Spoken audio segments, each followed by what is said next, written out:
करने को धर लेता हथियार। लौह पुरुष संबोधन था वो लोहे की दीवार। तेज पुंज तुम, शक्ति पीठ तुम, बल का सागर अपरंपार। ऋणी देश का नम्र अमन तुम स्वीकारो सरदार।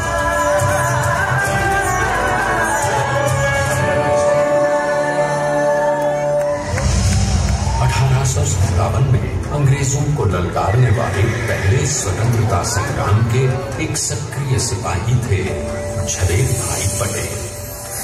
करमसद गांव के इस बहादुर देशभक्त किसान और उनकी पत्नी लाडबाई के 5 बेटों और 1 बेटी में से चौथे पुत्र थे वल्लभ भाई।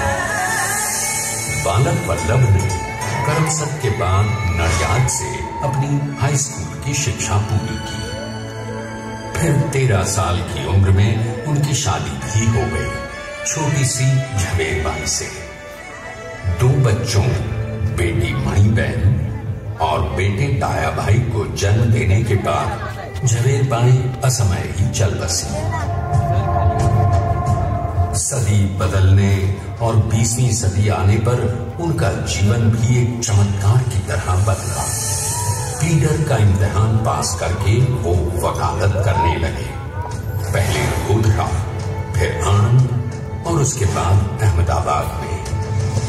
मगर जल्द ही वकालत छोड़कर वो बैरिस्टर बनने की इच्छा से इंग्लैंड चले गए।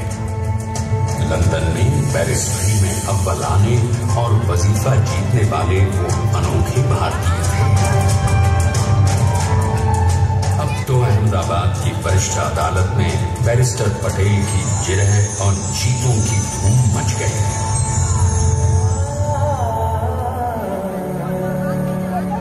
तभी एक युग पुरुष ने वल्लभ भाई के जीवन की धारा ही बदल दी। दक्षिण अफ्रीका में सत्याग्रह के अहिंसक अस्त्र से गोरे शासकों को सबक सिखाकर भारत वापस आए बैरिस्टर मोहनदास करमचंद गांधी से मिलकर वल्लभ भाई ने अपने कुछ वर्षों से सीखे विदेशी व्यवहार और संस्कार हमेशा के लिए त्याग दिए और अब वो अपने खेड़ा के किसानों को हक दिलाने के लिए बापू के साथ आंदोलन में कूद पड़े। अब उनके पैरों में जूते नहीं, गांव की धूल थी। हृदय में भारत भूमि की शस्य श्यामला धरती। मन में थे गांधी और मस्तिष्क में एक नए स्वतंत्र भारत का सपना।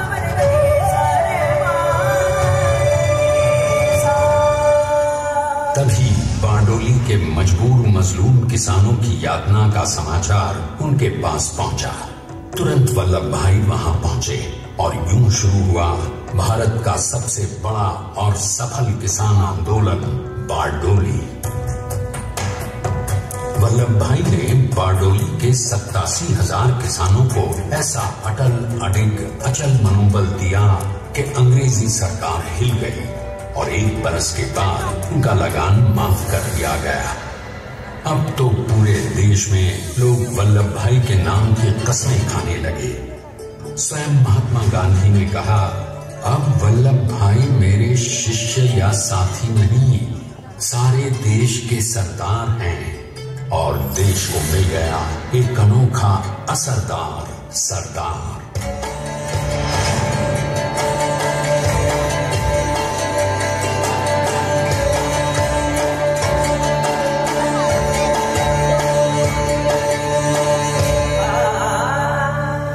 सरदार पटेल के नाम और देशभक्ति से अंग्रेज डर कर कांपने लगे।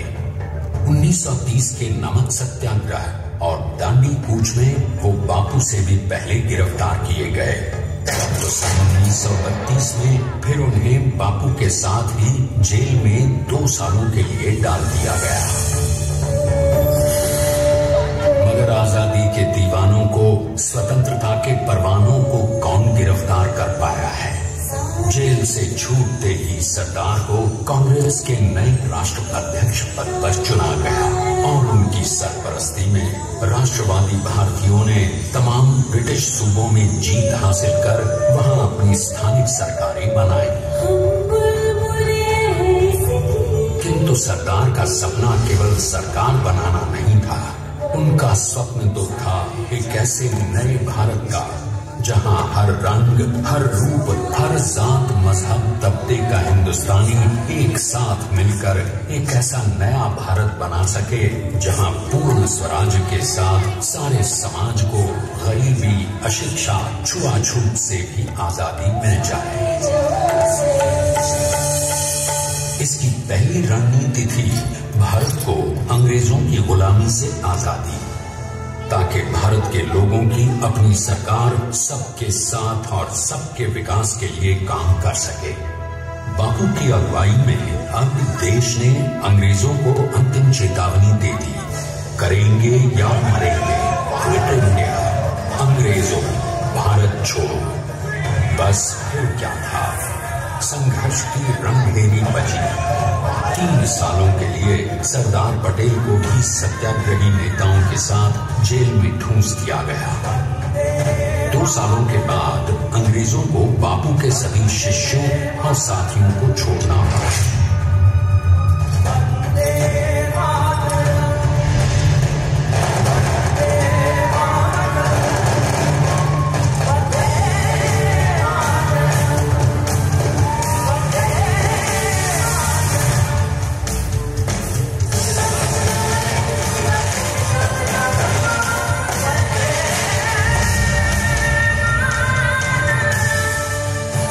स्वतंत्रता के स्वप्न के सच होने के साथ अब सरदार पर कई एक नई जिम्मेदारियां थीं। आने वाली आजादी की तैयारी और एक नए भारत के लिए नए लोकतांत्रिक संविधान की संरचना। जैसा उनके साथी ने खुद कहा था, सरदार ने ही छेनी हथौड़ी लेकर एक नए भारत को उकेरा है।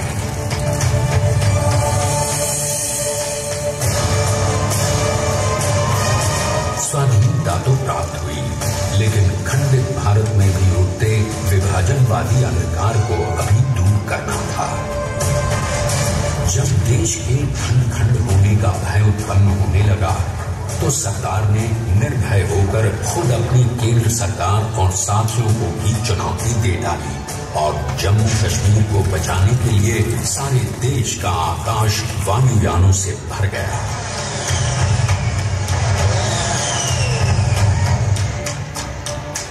और फिर हैदराबाद और जूनागढ़ के भारत में विलयीकरण को पाकिस्तान से चुनौती मिली। सरदार चाहते थे कि देश की 1 इंच धरती अब और विभाजित नहीं होनी चाहिए। नए भारत को एक करने के लिए समझा बुझाकर, मना कर 565 रियासतों को सरदार ने अपनी सूझबूझ, सदाशयता, संबल से